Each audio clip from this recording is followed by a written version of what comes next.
நீங்கள் 7 வருஷத்துக்கு ஒரு முறை செத்து செத்து பிறக்கிறீங்க அப்படின்னு சொன்னால் நீங்கள் நம்புவீங்களா? நிஜம்தான். இப்போ நீங்கள் பார்க்குற உங்கள் உடம்பு இன்னும் 7 வருஷம் கழிச்சு இருக்காது.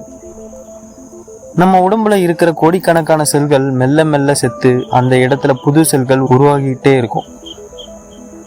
நம்ம ஸ்கின் ஒரு மாசத்துல மாறிடும், எலும்பு 10 வருஷத்துல மாறிடும். ஆவரேஜாக பார்த்தா 7 வருஷத்துல உங்கள் உடம்பு இருக்கிற பழைய அணுக்கள் எதுவுமே உங்ககிட்ட இருக்காது. ஆனால் ஒரு ட்விஸ்ட்டு, உங்கள் மூளை செல்கள் மட்டும் நீங்கள் பிறந்ததுல இருந்து சாகுற வரைக்கும் மாறவே மாறாது.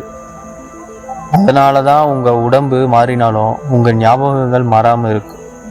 ஆனால் இங்கே தான் ஒரு கேள்வி வருது. உடம்புல இருக்கிற எல்லா பார்ட்ஸுமே புதுசாக மாறுதுன்னா அப்புறம் நமக்கு ஏன் வயசாகுதுன்னு, ஏன் தோல் சுருங்குது?